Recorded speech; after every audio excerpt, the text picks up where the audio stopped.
ଶିମିଳିପାଳ ଅଭୟାରଣ୍ୟର ବନ୍ୟଜନ୍ତୁଙ୍କ ସୁରକ୍ଷା ପାଇଁ ଟ୍ରାପ୍ କ୍ୟାମେରା ଲଗାଯାଇଛି।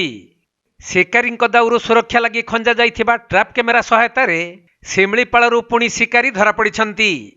ତେବେ ବନ ବିଭାଗ ପକ୍ଷରୁ ସଶସ୍ତ୍ର ଫୋର୍ସ ସହିତ ଅତ୍ୟାଧୁନିକ ଜ୍ଞାନକୌଶଳ ବ୍ୟବହାର କରାଯାଇ ଶିକାରୀ ନିୟନ୍ତ୍ରଣ କରିବା ପ୍ରୟାସ ସଫଳ ହୋଇଛି। ଅଭୟାରଣ୍ୟର ଆଭ୍ୟନ୍ତରୀଣ ଅଞ୍ଚଳରେ ବନ ବିଭାଗ ଖଞ୍ଜିଥିବା ଅତ୍ୟାଧୁନିକ ଟ୍ରାପ୍ କ୍ୟାମେରାରେ 3 ଜଣ ଶିକାରୀ ଧରାପଡ଼ିଛନ୍ତି।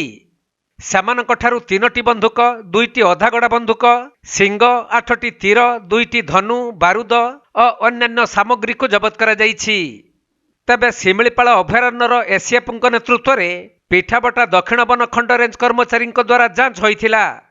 ଧରାପଡ଼ିଥିବା ଶିକାରୀମାନେ ହେଲେ ବାରିପଦା ସଦର ଥାନା ଅନ୍ତର୍ଗତ ମଠବେଡ଼ା ଗ୍ରାମର ଶ୍ରୀମାତ ମାଝୀ, ବଡ଼ସାହି ଥାନା ଅନ୍ତର୍ଗତ ବେଳପାହାଡ଼ି ଗାଁର କାରୁ ହାଁସଦା ଓ ବୁଢ଼ାନ ମାଝୀ।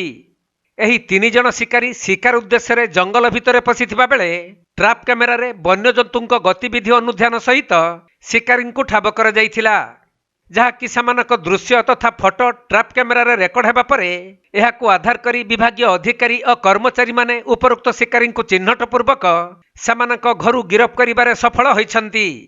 ଆଉ ସେମାନଙ୍କ ନାମରେ ମାମଲା ରୁଜୁ କରି କୋର୍ଟ ଚାଲାଣ କରାଯିବା ସହିତ ଏହାର ଅଧିକ ତଦନ୍ତ ପ୍ରକ୍ରିୟା ଜାରି ରହିଥିବା ଜଣାପଡ଼ିଛି।